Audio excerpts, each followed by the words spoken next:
we're always best when we're who we are. That's the reality of it. We're always best when we're who we are. And so by understanding that and maximizing that, it creates just a more satisfying environment personally and at work. Welcome to another installment of the Perspective Podcast. My name's Devin. I got my co-host here with me, Mitch Harley, and today we're talking to Jay Hawreluk about his journey to becoming a success. And I don't even know. What is it that you do, Jay? Well, I'm the founder and CEO of the AcuMax Index. The AcuMax Index, we're considered a personality assessment, but we're not. Okay. We're very unique in the marketplace. We measure innate human wiring. Oh, this is going to be an exciting conversation. Mitch, something sparked there for you. Yeah, this is crazy. So how is this compared to what I know as the culture index? Well, the culture index measures behavior. Okay. And the majority of personality assessments in the marketplace, are based in the social sciences, the observable behavior of people we see. The AcuMax Index is unique because we're based in the neural sciences. In the 18 to 24 month period after any human being on the planet is born, certain chemicals come together in the brain and they create specific neural pathways. Now, during this time period, there's millions of pathways created for all sorts of functions, but we measure 4 as how they apply to business and relationships. And let's face it, business is just relationships. But it's a deep dive into an individual. That's why we're so highly accurate. Sorry, when someone's doing the assessment, is it a free choice answer or is it a forced answer like the Myers-Briggs, for example? No, it's free choice. It's a free choice. Mm-hmm. Wow. Okay. So what was it called? The index? The AcuMax Index. AcuMax Index. How did the AcuMax Index come to be? What is it that it is made up of? I'm assuming it's a long form questionnaire, yeah? Well, it's actually a very short questionnaire. Our average completion time is about 4 minutes. It provides a wealth of information. We provide more reporting than anybody does in the industry. One assessment will generate 18 different reports on an individual, anywhere from their learning style to how they're best motivated to how to build self-confidence. So actually, how this happened is I quite by accident fell into the personality assessment arena about 23 years ago. And I worked for a competitor in Culture Index, as a matter of fact, until 2011. One of the things I found challenging is some of the concepts that they taught, and that was, developed in 1955. It was great in 55, but not in 2005. So a lot of the concepts just really didn't kind of resonate. And I would talk to corporate and say, hey, we need to make these changes. We need to do this. We need to do that. And I was kind of banging my head against the wall. But during that time period, I got very interested in studying the neurosciences. So in 2011, I left. I had a 1-year non-solicitation that I served. And we opened our doors October 1st of 2012. So let's go back a little bit because, this is kind of, I think, what after 3 years of podcasting, what the interview we've been looking for. So when the Culture Index, I did the training on that. I feel like I have a fairly okay concept of everything. Now, there are things that by age 7, you have hardwired traits in you that in your natural state with a stress-free environment, you always revert back to that. But you're saying that, while that may be true or not, but you're saying that much earlier on, there are certain things that are concrete, non-negotiable for somebody for the rest of their life. What's the difference between what that previous concept that I kind of aligned with to what you're saying? What is the... Well, the research shows it's set in that 18 to 24 month period. Now, with that said, the full intensity of a person's wiring pattern is achieved at about puberty. But still, the orientations are going to be the same, just the intensity factors. So I'm not familiar enough with their teachings to say that it's set at age 7 and why they say that. I'm not, familiar enough. But it's the research states, it's about age 24. If you think about it, it makes a lot of sense. What are the terrible twos? I mean, and one of the reasons for the terrible twos is a person's wiring pattern is their purest at that point in time. Their mind hasn't been inundated with external elements. External elements begin with upbringing. That's very strong in an individual, but it can also, behavior can be affected by culture, nationality, where I'm born, upbringing, behavior changes due to education, where I got my education, whether it was at the local community college or I went to Harvard, age and maturity. As my dad used to tell me as a kid, Jay, the older you get, the smarter I'll become. And darn if he wasn't right. Those change behaviors over time. And, age and maturity is a big impact on it. So it's why they teach it that way, I don't really know. But it's pretty much set at about age 2, and then again, I use that as a comparison to the terrible twos. Everybody who has kids has gone through that stage. Now, with that said, a child could be wired like the mother, like the father, or like neither. We understand the chemicals that drive the formation of the wiring, but why they come together the way they come together, we don't really understand that. It's like, you can have 2 blonde-haired, blue-eyed parents that have a dark-haired child, dark-eyed, dark-haired child. So we don't really understand how that comes together.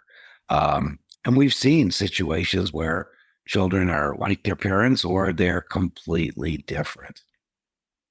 Do you have kids? Do you guys have kids? Yes. I have 3 girls. Okay, so you went through the terrible twos. 3 times. So the only once for me. So, okay, I think we could dive into this for hours, but I think where me and Devin really like picking it apart is, focusing on entrepreneurs, on their success. So you're saying that, there's some neurological pathways that are hardwired in the very early onset of somebody's development. But does that define them, right? Like somebody that says, hey, I want to start a business, but they have these hardwired traits. At what level are you able to adapt and work with them and grow and say, hey, this is the goal I want to accomplish? Where does that factor kind of enter into people trying to achieve things in their life? Well, it's interesting. People ask me, what's the wiring pattern of an entrepreneur? Well, every wiring pattern out there has been an entrepreneur that we've worked with. I think probably the best advice, a gentleman that I know, a very smart man, started a business. And I asked him, I said, he very successful selling it to a major company. And I said, what made you successful? He says, well, knowing what I was good at, but more importantly, knowing what I wasn't good at. And I think that's key advice for any entrepreneur, because most entrepreneurs try to do it all.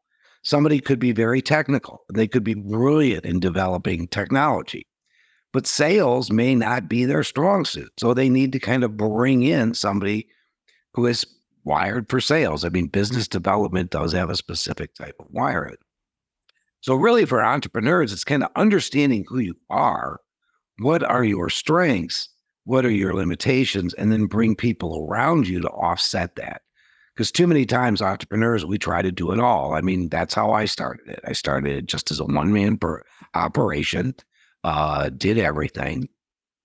But, I've brought people in following our own process, by the way, that kind of complement, that fill holes along the way. And, so I think that's kind of the critical thing. The best advice really to every entrepreneur is know your strengths, but more importantly, know your limitations and bring people in around you that can offset those limitations.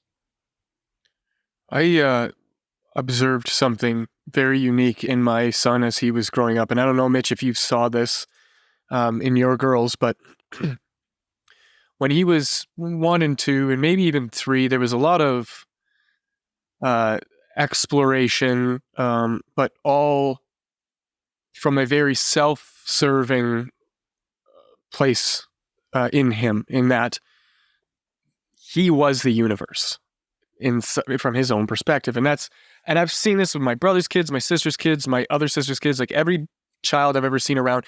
The world revolves around them and they don't see anything beyond that. And I get why that is. There's a certain level of development where this happens. And that's what I'm trying to point at is my kid recently, he's turned 9, somewhere between 7 and 9. I call it the light turned on. And there was a person behind that was separate from this idea that the whole universe revolved around him.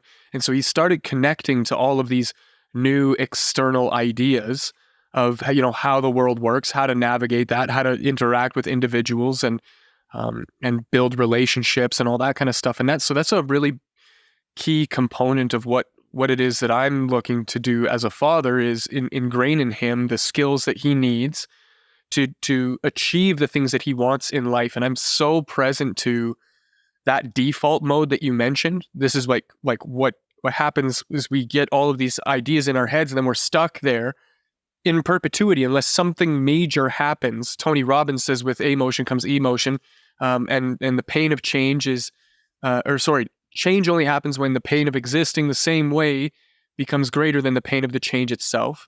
And so there's always like a catalyst moment that pushes people over. I wonder, in the work that you do, is there an opportunity for people to, hack that system or manufacture a catalyst event or burn the boats, as it were, so that they can work on or focus on developing useful skills in terms of maybe being an entrepreneur or rising in the corporate ladder or having stronger relationships? Well, first of all, going back to your son, I think some of that's brain development. Mm-hmm. The brain develops over time.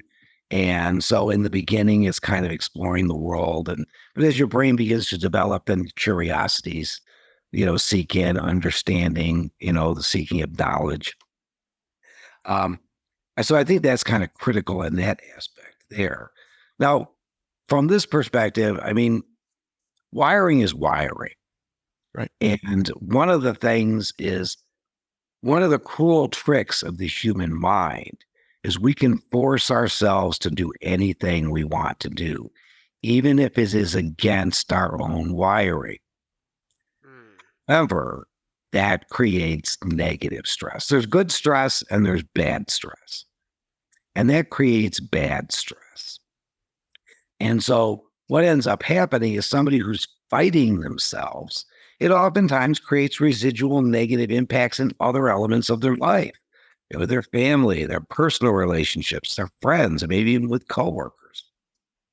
So, being an entrepreneur, first of all, not everybody's cut out to be an entrepreneur. A lot of people say that they want to, but there's not a lot of people that are willing to put in, the 10 years of hard work to become an overnight sensation. So there's a lot of truth behind that. But those that decide they want to be an entrepreneur, taking the assessment then gives you your strengths and your limitations. And we can do things for short periods of time. And short periods of time change are fine, but it's long periods of time. And it can be just very negative on the individual. It can rear its ugly head mentally, emotionally, or physically. I went into a client one time and I looked at this guy and looking at his results. I said, I don't want to alarm you, but you're a candidate for a heart attack. He just dropped his jaw and he looked at me and said, I just got back. I had a heart attack 6 weeks ago. So there's the power of the instrument. We are best when we're who we are. That's the reality of it. We're just best that way. Because when you look at your wiring like this, when you go to change it, it takes mental energy to move those drives back. And that can be exhausting and tiring. Plus, what happens is when you go to change something, it's what I call the rubber band effect. When you try to pull a drive back, the rubber band effect is if you pull a rubber band 4 inches and you let it go, does it go forward 4 inches? No, it goes forward 4 feet. Well, that's what ends up happening. You get, a more exaggerated part of the wiring of the individual.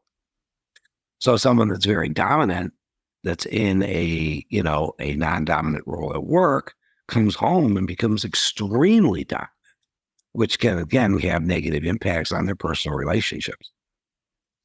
So, okay, let's go back to what I don't even know what to call it, but so you kind of were in an industry, you saw some things that maybe didn't sit right with you, and you wanted to address those holes that you saw.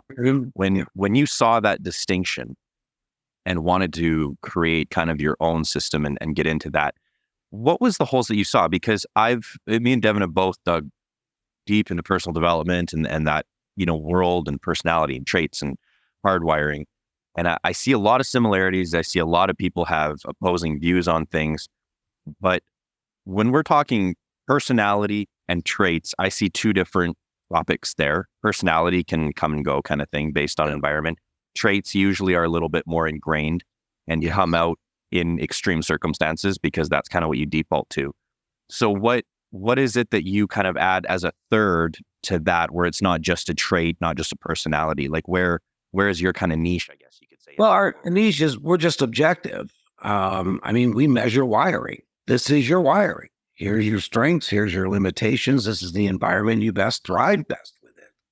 So is that technically a trait? Like, are we talking about traits? It's just that yours are a lot more in depth and a little bit maybe more.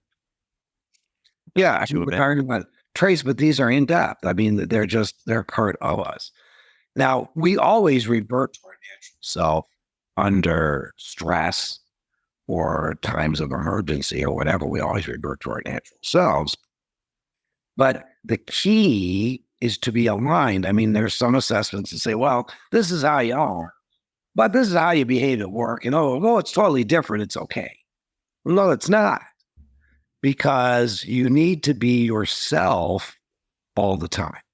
Minor changes are fine. But when you go to prolong it, if you look, that's why so many people are unhappy. 80% of the U.S. workforce is unhappy in their roles. A majority of it is caused by two main reasons. Number one, I'm not a wiring fit for the role that I'm in. And so I don't like it. I have to change. Every day I get up out of bed and say, oh, God, I have to go in there again. The second thing is we're not properly motivated and managed. So, one size fits all techniques maybe at 25% of the workforce, depending on the layout of the workforce, but they fail 75% of the time. So understanding how somebody's motivated, and motivators are the non-monetary things I need for job satisfaction. Do I need a lot of autonomy? Do I need a lot of flexibility? Do I need a lot of variety? Do I need a lot of sequence? These non-monetary things that I need, and to be able to augment that's critical. So, because authoritative management still exists, but not to a very strong degree anymore. Really, managers are supposed to be coaches. Coach their people, give them some direction, judge them on their results. And that's critical. I run my company that way. We just have a kind of a different company. We all work remote. We have no set work hours. We have no vacation policy. Need time off, go ahead and take it. You want it's the middle of the summer, you want to go outside and cut your grass, go ahead. We actually hired a new employee about 15 months ago. After he was at the company for about a month, he called me up and he's like, there's no assigned work hours. There's no assigned anything, but people get their work done. I said, yes. I said, because we're project-based. We have values. You have to stick to your values. One of our values is to amaze our clients with great customer service every day. So if you're going to go out for a couple hours, you got something to do as long as another team member can cover you. So the client's taken care of. Well, we're project-based. We assign projects. We assign deadlines and resources. And he asked me, he said, what do you think makes it work? I said, well, I think I'm pretty good at hiring adults and more importantly, treating them like adults. Yeah, that's the Simon Sinek is one of the guys that talks a lot about this. I just actually finished his book, The Infinite Game, which is 100% like must read. But it changes the way that we look at the relationships that we have and how that impacts the work that gets done, and being able to just like trust that, yeah, you're an adult, you know what you're supposed to be doing, so go do that thing. I don't need to be standing over you to make sure that happens. There's a huge pushback against that right now. We've had a chance to experience a different type of work with the way that COVID kind of reshaped how we approach that, because we all had to go home and do nothing. And we couldn't just go home and do nothing. The economy still had to run. So people had to come up with creative solutions. And it's usually in those moments where we're faced with an unprecedented challenge where we become as resourceful as we need to be to adapt and change those things. How do you see that playing out now with the work that you're doing and the response that you kind of are observing from the leadership that is kind of in charge of this kind of stuff? Well, it's kind of interesting. I wanted to step back and talk about COVID for a second. Okay. When the lockdowns occurred, what companies discovered was productivity increased. Across the board, productivity increased. Because number one, there's not much people to do. So I might as well just work. All right. However, the other side of that was ideation and collaboration within organizations decreased. So although people were being more productive, because what was happening is, the water cooler session, at the office where we just say, now I've been thinking about this issue and, Jay, I got some ideas. Well, that kind of really decreased significantly.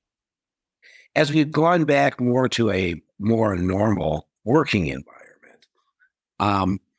a lot of our clients have people that can still work from home, but they require some office time. Other companies that were essential, you had to be at work. So, you were at work during 2020. So one of the key aspects that we work with our clients on is, number one, when you hire somebody, hire them as a match to the wiring. Properly motivate them. Then, when you see good talent, then properly move them through the organization.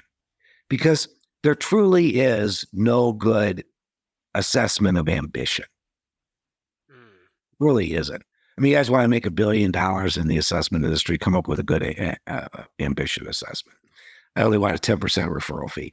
But really there isn't. Because, you go on the street, you ask 100 people if you're ambitious, probably 80 will say yes. But, maybe one will, again, put in the time and the effort and the blood and the sweat and the tears necessary to be ambitious, to be successful, because it's hard to start a company. If it was easy, everybody would do it. It's hard to start a company. It's hard to keep a company going. And as your company grows, your challenges change. That's one of the critical aspects of it. When you're a startup, you're doing everything yourself and you're just happy to get some revenue. When you get bigger, then you have to manage a team of people. You have budgets that you're concerned about. You're trying to streamline operations, create efficiencies. So the role definitely changes as the organization grows. One of the things that we work with our clients on is giving people the things that they need to be successful. That's critical. And communication is key. And one of the concepts that we teach is when you want your message successfully received, communicate it to their wiring pattern, not yours, to theirs. That eliminates oftentimes the meeting after the meeting. You're going to say about what happened at the meeting there, and I don't agree with it now, and, or coming back asking questions and just slowing down that productivity. And the other key thing is to empower your people. Self-empowerment is key. Some people need a lot of training time to come up to speed, but once they get there, then you don't really need to be involved. You give them a lot of feedback in the beginning, but then once they have it, manager can kind of step back knowing that the person has it. And I think, that kind of goes down to one basic human need, is respect. People just want to be heard. Yep. That's true. People do want to be heard. And something I do in my company, I say, you may not always get your way. You may always get what you want, but you'll always be heard. And everybody knows that. They know that they'll always be heard, and that's key. And they accept the fact, And I put some stuff out for votes, and I wanted it to come out one way, but the votes came in the other. So okay, well, I got to live with it. So, when you set down those rules like that, you got to have to live with the outcomes. So you made the comment that ambition is a very wild card to read, and I think people have different definitions of ambition in themselves. But I also think ambition has been given a negative connotation, because some people who are ambitious will crush other people in their ambition. And so this connotation within companies, it's like, we want a go-getter, but we don't want somebody that's ambitious, because we don't want a troublemaker. We don't want someone that's going to, ruffle feathers or maybe expose bad policy kind of thing, right? And I've experienced that. And so I think having a reader of a healthy ambition, where it's that motivation to accomplish things with collaboration and, without sacrificing other people's well-being, basically, to achieve their goals. Well, that's kind of an ethical concern too. Some people will step all over everybody to get where they want. That's kind of an ethical thing too. I think understanding why people do what they do is incredibly powerful information. I heard a speaker once, and I just shook my head at this guy. Top-notch sales guy, blew everybody out of the water, but just could not get along with the staff, berated the staff something terrible. And so their solution, fire him. And my thought was, but if you knew why he was doing that, and you can educate them.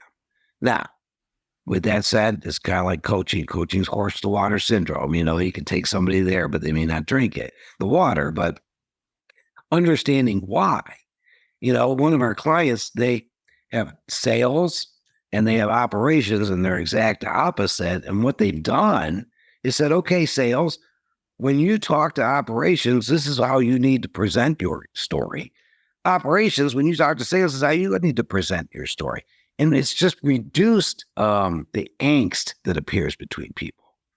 I also think that sometimes in some companies, ambition could be threatening. I've been around 20 years. You guys are the new kids on the block. I'm threatened by it. And I think that goes to a philosophy that, one of the goals of any really good manager is to bring in people that are better than them. That's really the key, bringing people that are better than you. Because that's how you leave your mark. Well, isn't that point at something too that's really interesting? The game of power and status that seems to always be at play. And I'd taken a page out of what is his name there? Robert Greene, 48 Laws of Power. The game is always being played, whether or not you want to be a part of it. And if you choose not to be a part of it, well, everybody's going to be using these things against you.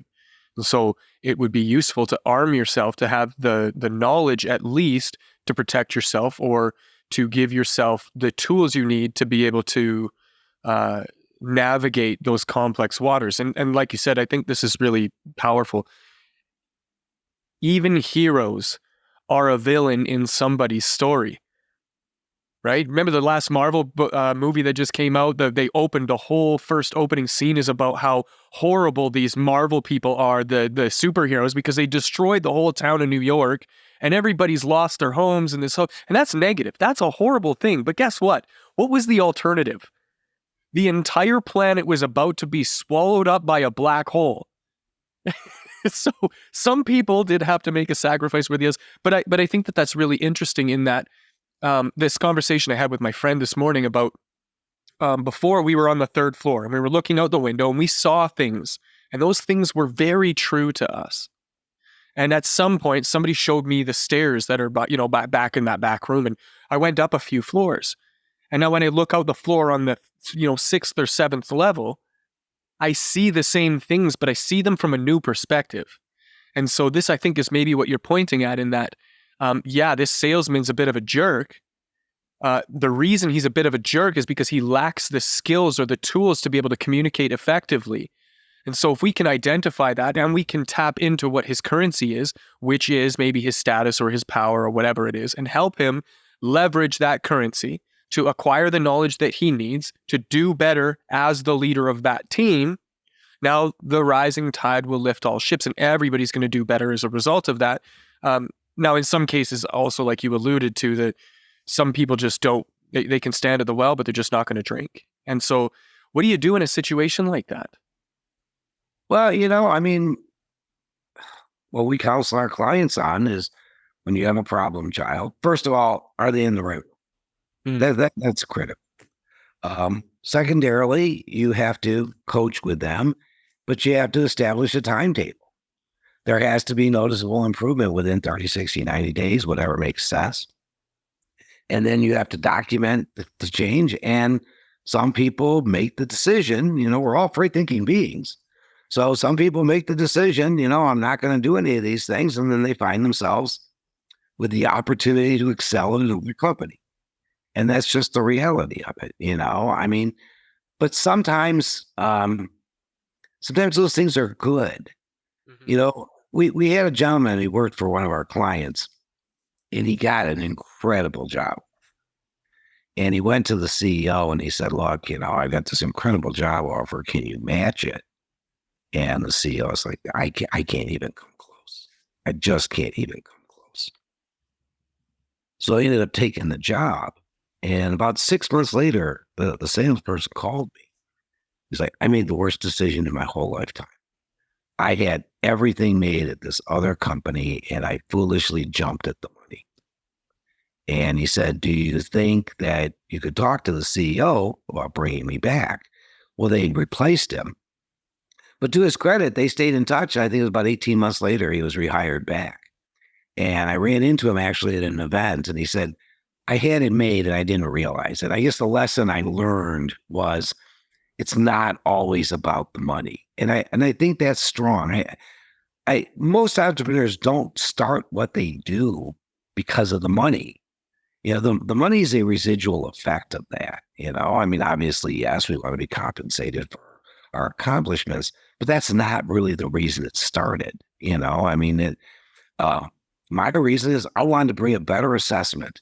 I wanted to make it objective, data-driven, analytical, and that also made people feel good about themselves.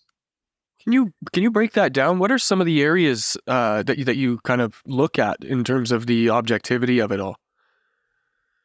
Well, because we measure innate human wiring, first of all, there's strengths and limitations. Everybody has them. So, we don't glorify one wiring pattern and say, oh, you're a superstar and you're a worker bee. We don't do that. We're just very objective. These are your strengths. These are your limitations. The key is to build on your strengths and minimize your limitations. We all have them. There is no perfect wiring pattern. With that said, you got to love who you are. That's kind of the key thing. We sometimes have had to counsel people. They say, well, I wish I was different. No, you just maximize the values of who you are as an individual.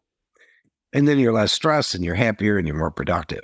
So, and we're just very objective. And by not glorifying one, some assessments use names or, somebody would be like superstar and somebody would be like, again, worker bee. Well, everybody wants to be the superstar, who wants to be the worker bee, So we're just very objective. We don't use names in any of that. We just give a synopsis of who the individual is. But then we're just very objective in everything that we do. Do you find that today people use the term, that's just who I am? as kind of a cop-out to do something easy or something that maybe they're comfortable with, but it doesn't does that necessarily mean that is who they are? Because I think a lot of people are using that as an excuse to do what they want and saying, well, that's just who I am. That's how I'm hardwired. And I'm like, well, I disagree with that. So where's that kind of come in? Where does that linguistics? Yeah, that's just an excuse. That's just an excuse. I mean, like, what is hardwired versus something that is just culturally popular? Well, you get a combination of the two. I mean, you can take your wiring, but you can just discount. Well, hey, I'm not good with this. That's just who I am. Rather than say, I understand this is a limitation, but in these particular areas, I will actually strive to do better with these areas. So, I mean, culturally, it becomes an excuse. I think it's easier. Part of human nature at times is it's easier just to make an excuse or to blame something else than it actually is to look in the mirror and say, I'm the issue. So those are some of the things that kind of occur. I mean, but you get a combination of cultural thing. And some people, I think, use hardwiring in the wrong terminology. Well, that's just the way I'm hardwired. Well, how do you know how you're hardwired? Have you taken an assessment? No. Then you don't really know. Really, habits and hardwire are two different things. Am I mistaken on that? Oh, no. Because you can have a habit of something, but you can change habits. Right. So if you habitually, I don't know, are a smoker and that's a habit, that's a learned habit. And to say, oh, that's just how I'm hardwired, I have an addictive personality. Like, is that a thing? Is that something they can fall back and say that's a hardwired thing? Maybe it's smoking, maybe it's something else, but I have an addictive personality. Is that a thing? Well, it's just an excuse. I mean, that's really all it is. I mean, I use the analogy biting one's fingernails. I can't help it. I bit my fingernails when I was a kid. I decided one day to stop doing it. How did I do that? I put a pair of clippers right where I used to sit in my parents' house. And when I had the urge, I used the clippers instead, and voila, it stopped. I think it's 3 times harder to break a habit than to start a habit. Yeah, that's crazy. How much do you think the habits, especially early on, influence the way that we establish those patterns or the hardwires? Is there a correlation at all, or is it kind of independent of each other and just perhaps runs parallel? Well, it doesn't impact wiring. Early exposure, whatever, doesn't impact wiring. But what it can do is develop things like a solid work ethic, good morals and values. People ask me, what's the wiring pattern of criminals? Same wiring pattern of us. They're just there for different reasons, So that's the thing. It can kind of augment it, So understanding, good morals and ethics, things that can be ingrained. My dad said to me a few things when I was a kid, and one of them was, Jay, the only thing you ever die with is your reputation. And the other thing he said, don't lie. I said, why not? He goes, you're not smart enough. He's like, good liar has to remember all their lies. Nobody's that smart. So here's your advice, don't lie. And that's pretty good advice. So, I mean, it can be, wiring is set, but then good work ethic, good habits, good morals and values, those can all be taught. You just reminded me of a thing that you mentioned before about, I don't want to call it multiple personalities, but let's just say I have a work version of myself, and I have an at home with my friends version of myself, and I have a at Christmas dinner with the in-laws version of myself, and there's all these different versions of myself, which I mean, spoiler alert, I am going to point at don't lie because you're not smart enough to keep all of those personalities together. But one thing I have argued at length with people is the difference between your professional version of you and your personal version of you, and how there has to be a disconnect. You have to be this way at work and you have to be this way at home. And that one is because, oh, I'm actually this way. And I've made the argument that the closer those two things are, the easier your life is going to be.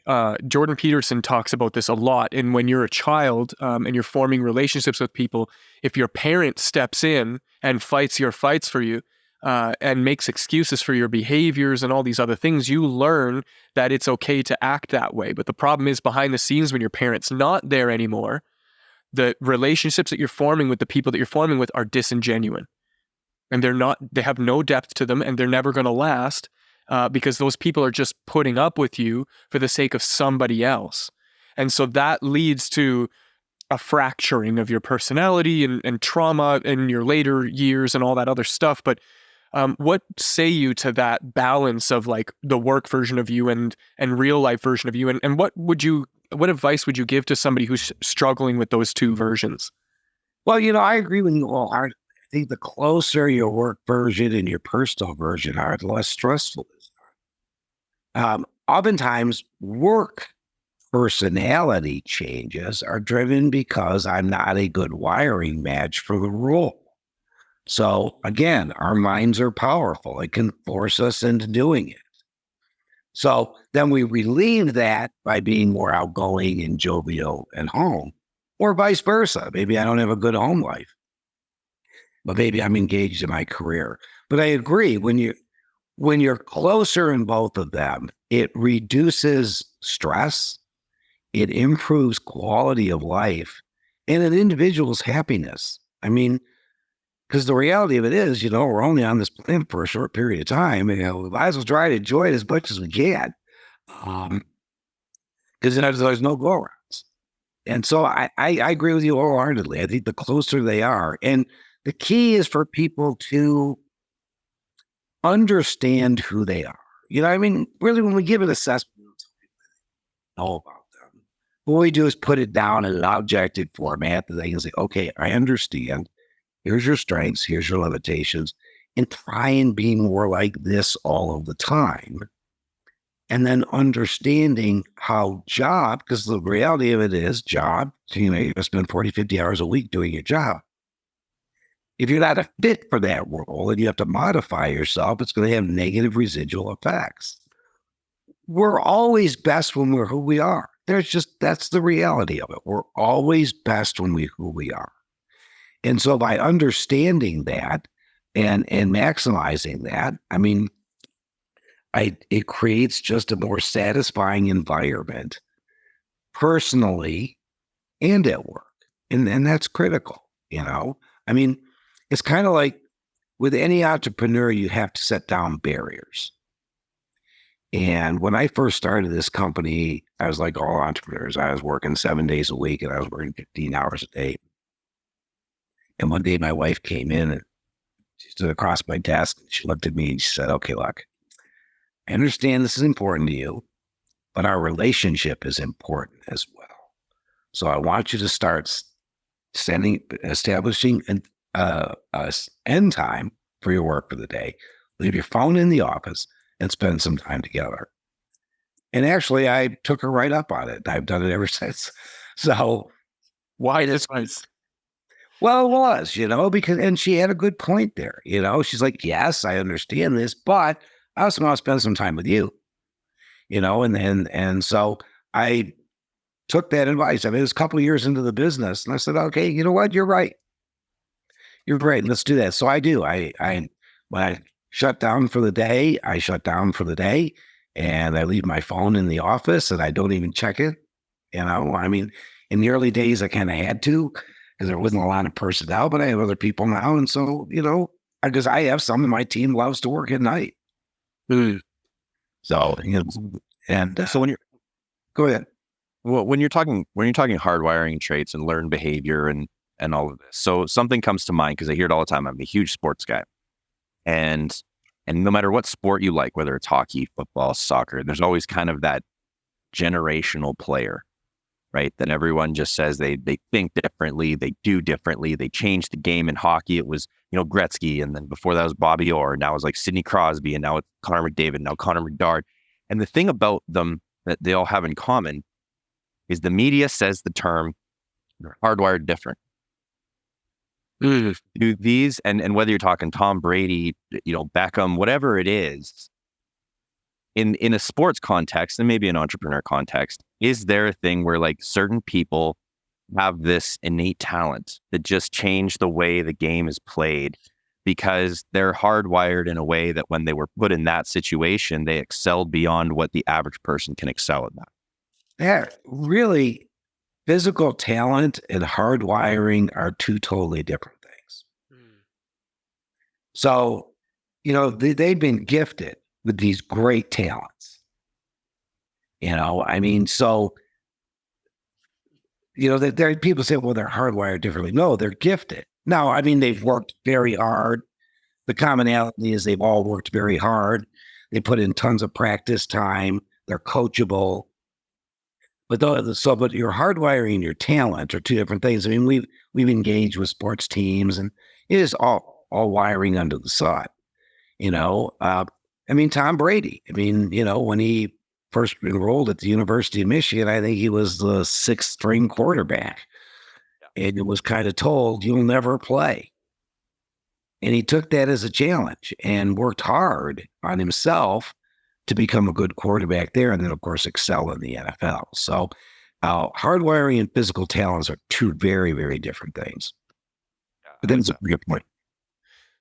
Jay, you've been very gracious with your time, and I can't tell you how much we appreciate you kind of unlocking some of these golden nuggets. If you had one thing that you could share with people that would help point them in the right direction in terms of really understanding or doing the work that they needed to do to either make an entrance into that realm of self-development or to motivate them further to keep going and exploring that, what would that be? Well, I think the best thing is take an assessment. If it's another one you're familiar with, fine. You can go to our website. It's www.acumax, AcuMax Index, INDEX.com, and you can take a free assessment and understand your natural strengths and limitations. That's the critical thing. And then augment your strengths. Bring in individuals, if you're an entrepreneur, to offset your limitations.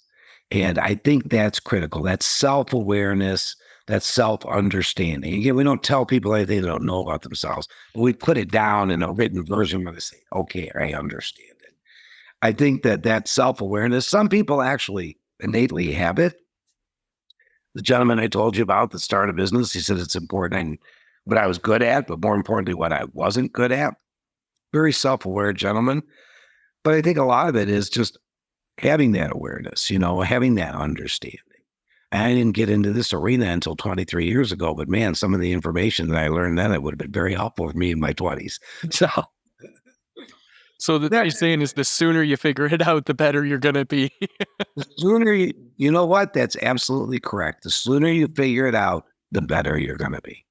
And the other advice is perseverance. It's kind of the best advice I will give my team is it's not the challenge you face, it's how you face that challenge. And that's advice I would give to any entrepreneur.